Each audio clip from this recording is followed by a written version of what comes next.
Shalom, salam, peace and blessings, everyone. Welcome again to Universal God Message of Peace after a 2 or 3 week break. I'm Lale Tunser. This is Rabbi Lee Weissman and Dr. Khalid Zaheer. And this week, the topic we'll be learning about is called Religion's Report Card. So, what are we doing well? What are we doing not so well? And Rabbi Weissman will be starting this week. So over to you, Rabbi Weissman. Okay, thank you so much. So I was a teacher for many years, and I wrote a lot of report cards. And when you write report cards, one of the things you try to do is you try to learn how to be gentle, how to be gentle. So if a kid talks too much in class and is annoying, you say, they're very social. You say, Johnny is very social, by which the parent will understand that Johnny talks too much in class. Or you can say that Johnny has a lot of energy, which means that Johnny is busy running around in circles in the back of the classroom. So I'm going to try to be gentle. I'll try to be gentle. I'll try to make this a gentle report card, and I'll try to make this a constructive report card, which means that we talk about areas for growth rather than failures. And let's see how it goes. So first, let me start out as any good teacher would do and talk about the areas in which I think we are being, which we're really doing well, we're excelling, we have great success. So one is in the sharing of information. I would say that we live in a time where there was never before has religious information been so available as it is today. We have available to us libraries and libraries and libraries and libraries of information. If we want, just yesterday, somebody asked me a question, actually about the Quran, and wanted to ask me about a verse. And of course, I'm no big expert, but I looked up the verse, and of course, I can look up all the grammatical. I can get a grammatical breakdown of the verse. I can listen to the verse. I can see various tafsirs on the verse. All of it on the internet, and not just the internet. I mean, it's also it's also printing. You know, imagine that our grandparents and our great grandparents, when they wanted to find books, you know, they had to go to, you know, libraries. And maybe there were a couple of big religious libraries. You know, there was a big religious library in Timbuktu for Muslims. There was a big, you know, big religious library in Lithuania and Vilna for Jews. I mean, but there were only a few of these libraries in the world where you could find things. People used to go travel to Damascus just to see a book, right? There are people who would travel huge hundreds and hundreds of miles just just to see a book. And of course, now I can open up my I can go to my own shelves, and my own shelves are pretty well stocked, or I can go to my I can go to the internet, or I can go to various kinds of collections available. So we are really great with information right now, which means that there's a certain kind of knowledge, I think, that's much more available now today than ever before. On the downside, on the downside, that knowledge is largely decontextualized. And there's very little way of telling the difference between what is high quality information and what is not so high quality information. Nowadays, anybody can make a website, anybody can make a good looking presentation, and so it's very difficult to tell. And and people also, I think, lose contact when when it was necessary to have human teachers right? When people felt the need for human teachers, that also meant that they were learning something beyond what was in the text. They were learning the context. They were learning what it would look like to put these teachings into practice and into everyday behavior from observing a teacher. And I think that as we get further and further away from that, and people are learning from Rabbi Google, Imam Google, and their various disciples, it we lose. We may gain a lot in knowledge, but we may lose something in wisdom. Um, I would say also that while the outsides of religion have thrived. I think I look around the world. I certainly see there's outside of the Christian world. I think that I think that the Christian world is in a different kind of crisis, honestly, especially in Europe. I think that Christianity in Europe is going through a very, very hard time, um, and there are few practicing Christians in much of Western and Northern Europe. Um, but outside of that, religion is doing well in terms of people's practice. I mean, there's just a huge array.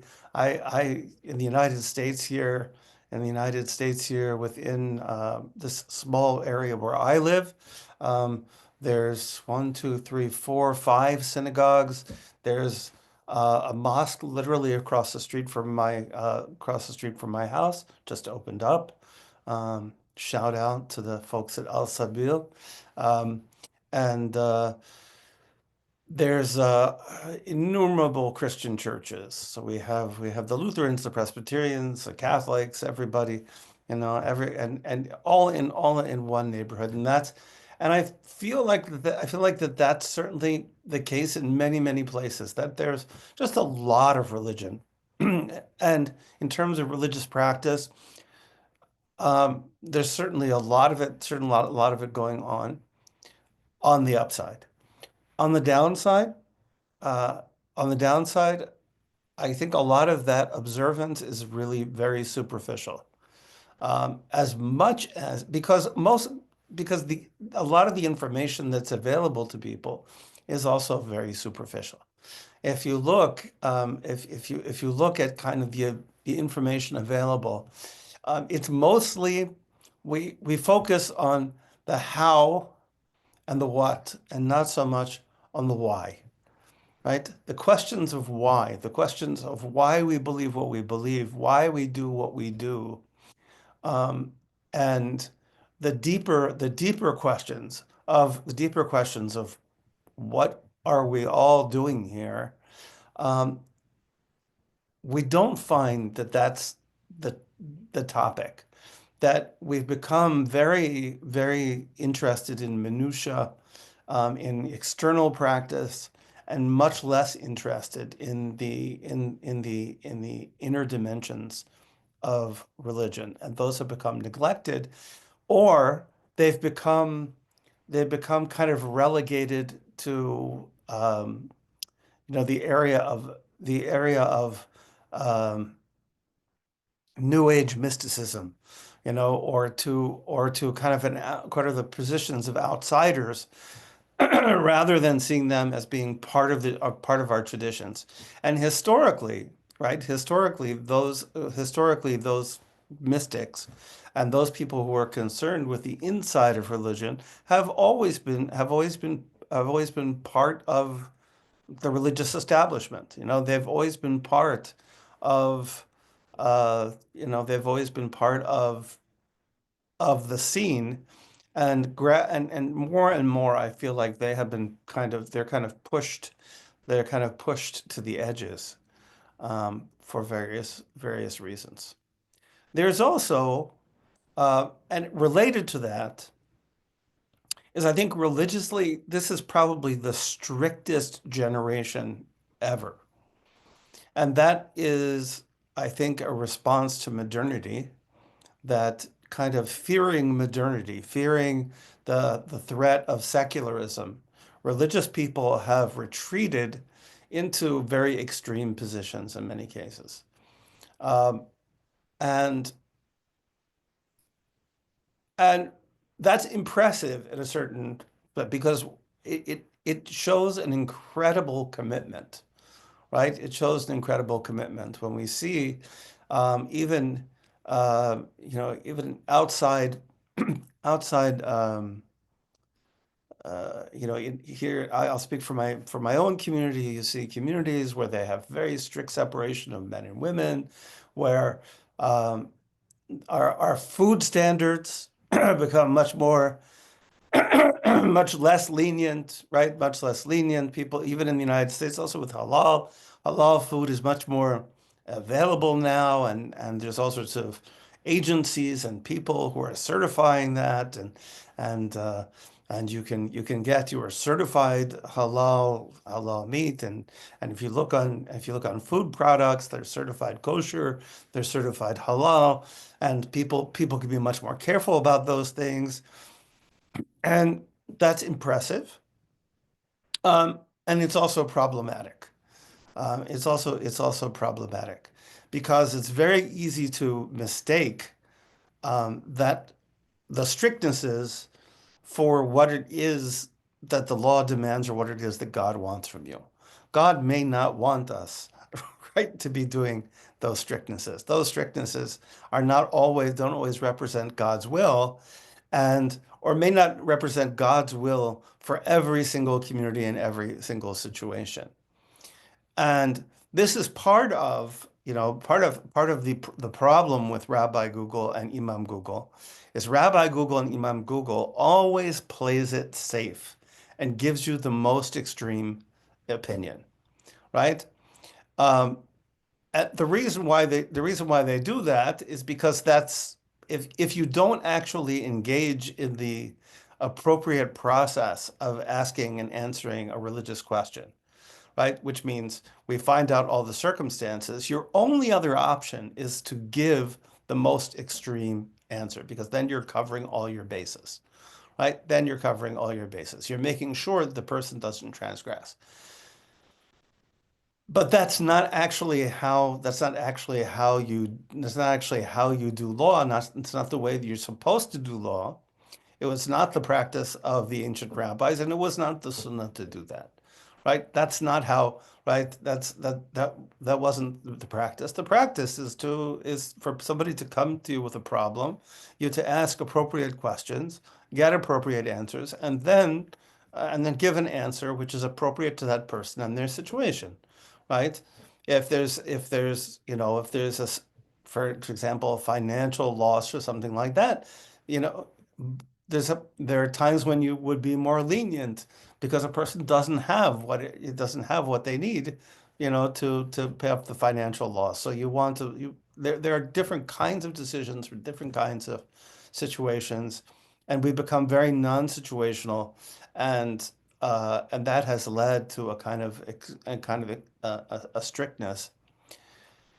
Um, and lastly, on the absolute fail side, no, I said not fail, on need to improve side, on the need to improve side is the close association of religion and politics. Um, in our generation, this has not served us well. It hasn't served us well, and it hasn't served us well. And I can say this across the board. Um, the and I can just see myself getting in trouble for this. I can feel the bricks falling on my head as I say this, but it's okay. Certainly in the Jewish world, it has not helped. As you know, we are awash in politics. Part of that is the state of Israel, and that creates a whole a whole new reality for the religion and all sorts of challenges, huge challenges. In Islam, you've seen, political Islam in all of its different iterations, you know, uh, some of them violent, some of them not so violent. Um, but I think all of them problematic in their own way. Um, in the Christian world, in the Christian world now we're seeing, the kind of infiltration of Christian nationalism and kind of evangelical power in America certainly has been very problematic, and uh, in India, Hindu nationalism has been, in my personal opinion, and this is also my professional opinion as a former expert in Hinduism, uh, a an absolute disaster. Um, even in the Buddhist world, I mean, even in the Buddhist world, you've seen, Sri Lankan nationalism and Burmese nationalism, and all of this has been mixed up with Buddhism and a kind of Buddhist nationalism, and none of these have worked out well. The association of religion and politics is a natural association because politics um, involves moral choices, and it makes sense that religion should have a voice in moral choices. And I really believe that religion should inform inform politics, but it should not be politics. Um, and the inability of religious leadership to provide moral leadership, um, as opposed to political leadership, I think has been disastrous, with some glaring exceptions. One of them passed away this past week. Pope Francis was a good example of a person who was able to engage in moral leadership without spending a lot of time interfering in politics. Um, and and it was very challenging for him. I mean, it was not easy for him, and he didn't always get the appreciation he deserved for that. But he truly tried to engage in moral leadership. And I will say lastly, and this is my last thought, is that um, one of the areas of improvement um, is the ability to understand that our values have to be expressed, that our best values have to be expressed outside of our particular religious communities. Um, Again and again, I see the same thing. I go to, and also because of my work and so on, I go to different religious communities, and I think, did we lose?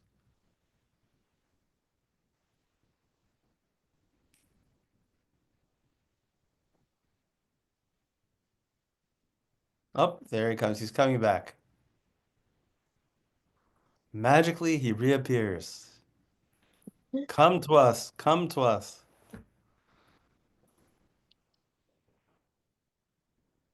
There we go. That Canadian internet, you can't trust it. No. I don't know. It really has been a bit problematic right from the beginning. I was actually trying to point out that my connection is not working very well, but Mm. right now it's fine. It just I mean, I heard most of what you've said. Just Okay. towards the end, it just Okay. weakened. Well, I'll try to repeat myself over and over again like I normally do.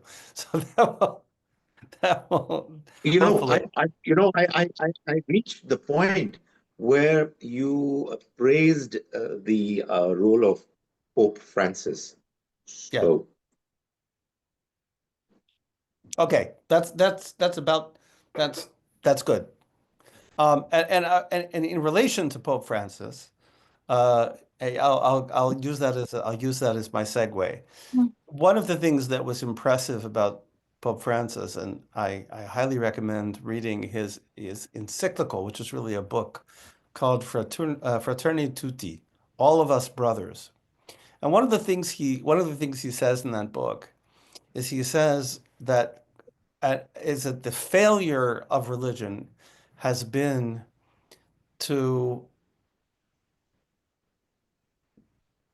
restrict our best values within our own particular community.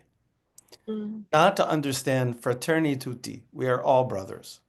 And that in I think that the inability to understand the inherent dignity of human life, to understand the brotherhood, sisterhood, the fellowship of all human beings, and to be able to see um, our moral universe expand to include everyone is I think quite the failing, and is the cause for us not having that kind of moral leadership. Because part of the problem is that few, it's certainly especially true in the case of Judaism, they just don't think it's their business. They just don't think that it's their business to be sharing with the world, you know,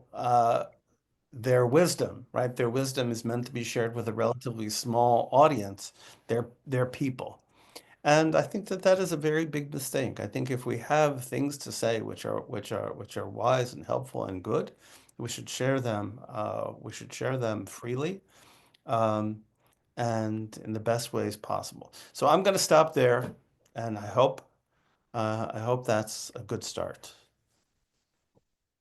Oh, wow. Thank you so much. Some amazing, beautiful points. All of those points were just full of wisdom. And yeah, so have you got any comments? Thank you so much, Rabbi Weissman. Have you got any comments, Dr. Zaheer, for Rabbi Weissman about the? I know your signal wasn't very good, but No, I was able to listen to most of the wise words of Rabbi Weissman.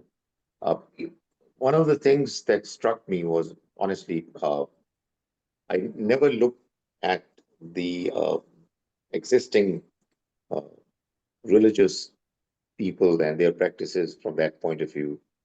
He's very right that you find a lot of apparent strictness amongst religious people.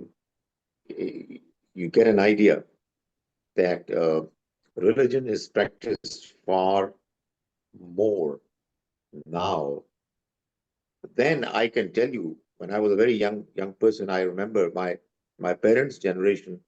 They were not quite as religious as this generation that I'm a part of, and the one next to me.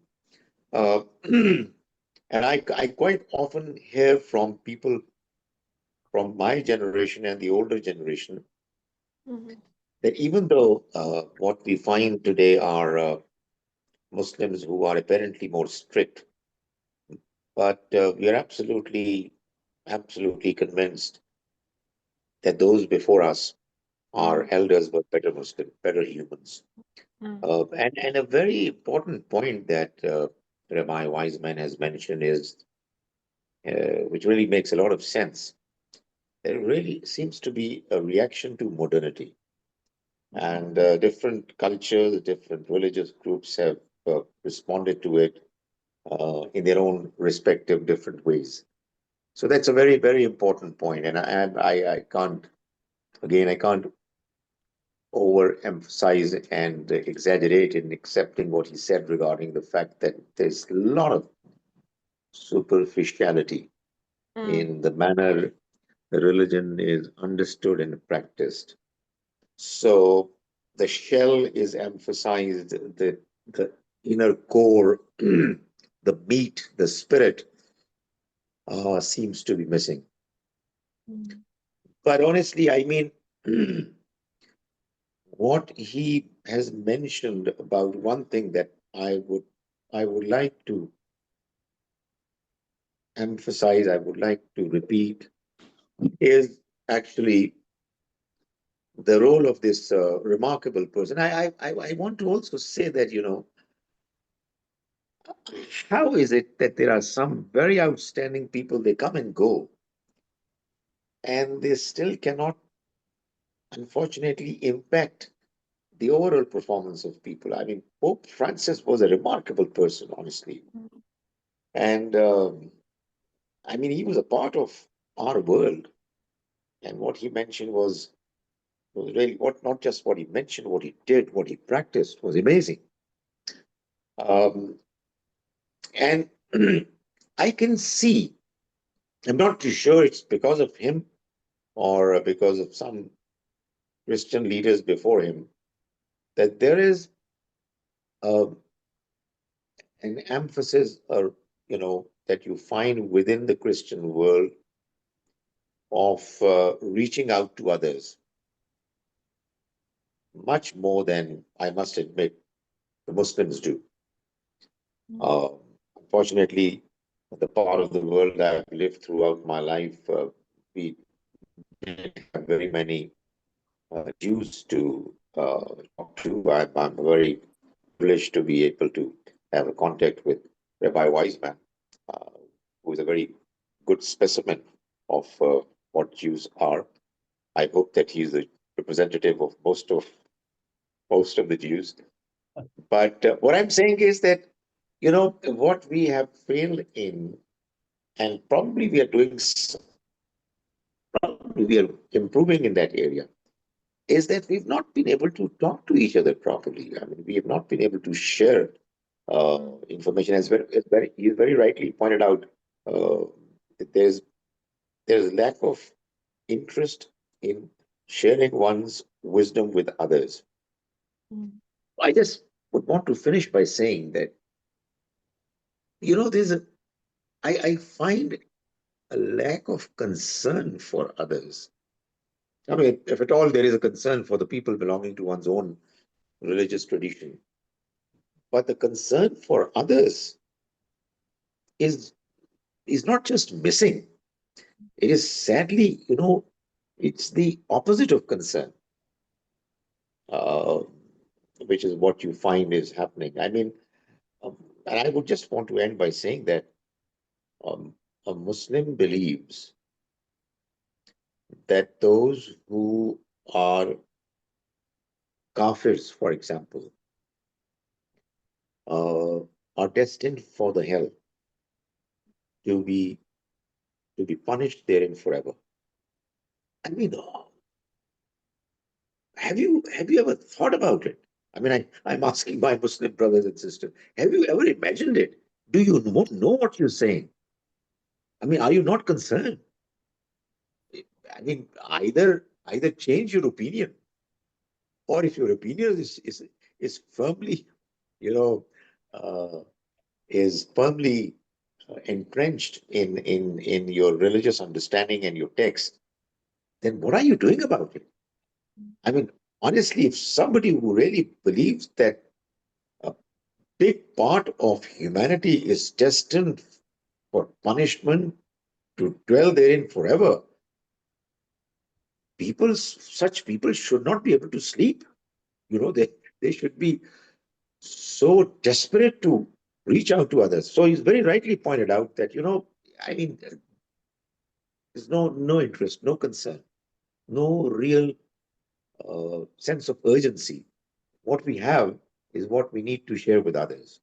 So thank you very much for suggesting this topic, Rabbi Wiseman, and for your, as always, very wise words. My pleasure. My pleasure. Yeah, thank you so much, and great comments by you as well, Dr. Zaheer. Very powerful comments, and I really appreciate both of your perspectives and your honesty and authenticity and openness, and this is the fact that you're talking to each other about something so important and relevant. So I have a couple of questions. I've made a couple of notes. One of the points you mentioned, Rabbi Weissman, was that about Google, Rabbi, Google, and Google imam. And I like the way you put that. There is so much information out there, it can be overwhelming. And I think people don't know what to do with the information. And as you say, it's like, it's so important to have like physical teachers and role models, because that makes everything more personable.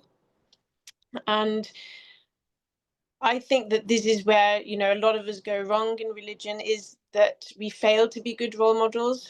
We're good at preaching and, talking about we should be doing this, we should be doing that. But how many of us are actually putting that into practice in a open way, in a way that, reaches out to people and makes it easy for them to learn from us?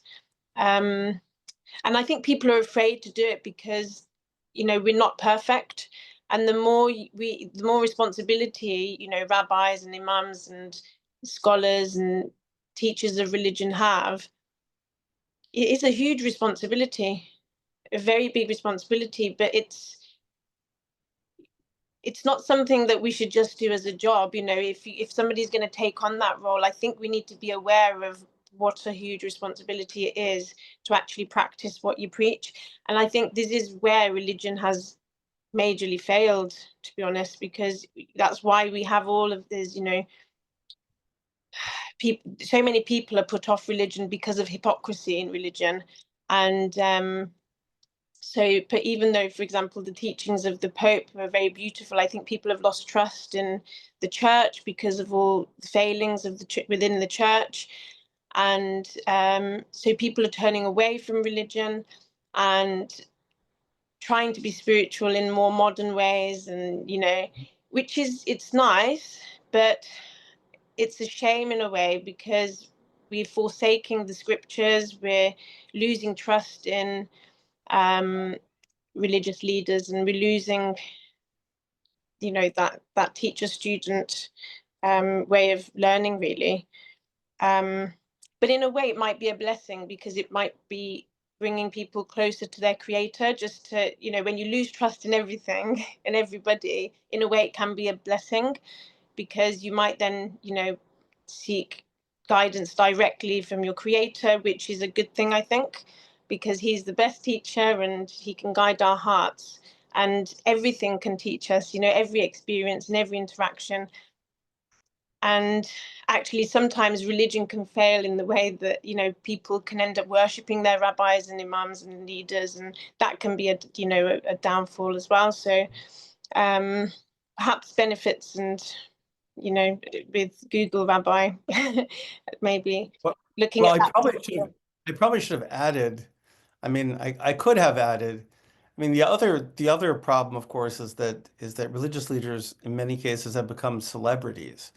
Mm, The cult of celebrity has the cult of celebrity, which is kind of developed outside of the religious world, has certainly become part of the religious world, you know.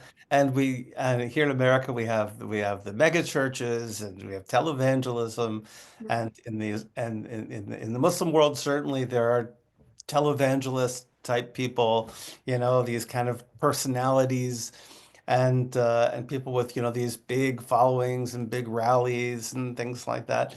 mm, And on top of that, and then when you add on top of that, various kinds of sort of superstitious type stuff, mm, you get all sorts of strange things. And we have that too.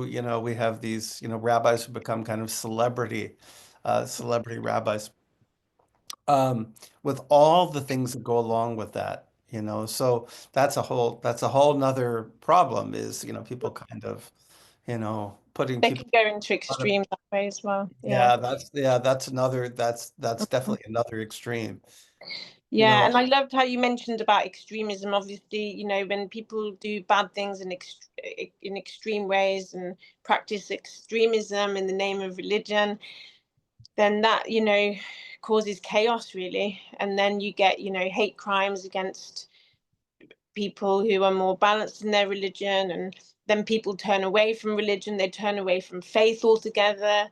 And then I think that's the biggest tragedy, is that by giving religion a bad name and by giving God a bad name, by doing, harming people in the name of God and in the name of religion, we're having such a huge impact on humanity, by especially those who don't know the scriptures, who go on role models. They seek good role models. We're giving a huge, you're having a huge detrimental impact on the world, I think, because it's putting people off even believing, having faith in God. And I think, obviously, I see so much benefit in having faith, and it's a huge part of healing from our trauma, from changing our perspective from negative to positive, from, faith is what I think it leads to compassion and patience and forgiveness and kindness and all the ways of peace that improve our relationships and our well-being. And I think it's tragic, really tragic, that all of this is happening in the name of religion, because I think religion, whatever, the religion, I think Judaism, call it Judaism, Islam, Christianity, let's have a look at what, the rituals might be different, but what's the purpose of the rituals? People might pray differently in different directions, they might do things differently, but what is the purpose underlying it all? And you mentioned about, you both mentioned about it being quite superficial, and there's not enough emphasis on the core values and the virtues of being a human being, our common ground, the purpose of everything. And I think that's a really, really good point to mention. So I have a question. How can you're really good at practical tips. Okay. How can we be less extreme in our religious behavior or religious practice? And how can we become more spiritual? Rabbi Wiseman, please, before you answer this question, don't give a yes. very good answer. Please don't give a good answer. Okay. Because I will in that not give case, a good answer. in that case, we will lose a topic. It's a great topic. Okay. I'm gonna give a really bad answer. I guess, if you're a build, so I had this new house, right? And I had a guy come, and he was doing some stuff in my house, and he was carrying around this measuring stick, right? And I thought to myself, how come I never do that? Like when I do things around the house, I put up a picture, I never measure, right? I just kind of guess. And then I have somebody behind me going, I say, how does it look? Says no, a little bit to the right, a little bit to the left. I said, why don't I just measure? So I think part of it is having a yardstick. So I think the yardstick is like this. If you assume that the purpose of God communicating to us is as a mercy to us, right? And to give us peace in this world. Then we know that if what we're doing is not merciful to us and not merciful to others and is not giving peace to us or to others, that something is wrong. So you make the measurement and you see that you're off. That's the first step. The first step is to make the measurement and to see that you're off. Once you see that you're off, okay, then you adjust right or left, right? Then you make your adjustment. But first you have to see whether that's the. And how to become more spiritual? I don't know. I'm gonna leave that one for Dr. Zaheer. I'm gonna leave that one for him. I'm not even gonna answer. I'm gonna make him answer it. Thank you for that point, Rabbi Wiseman. So over to you then, Dr. Zaheer, to answer that question. To be honest, I mean, to answer this question, one has to define spirituality, and I think there could be more than one way of understanding what spirituality is to me. How about we make this a separate topic?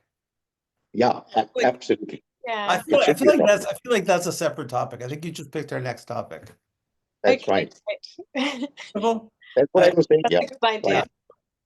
Right. I read his mind. That's a great idea.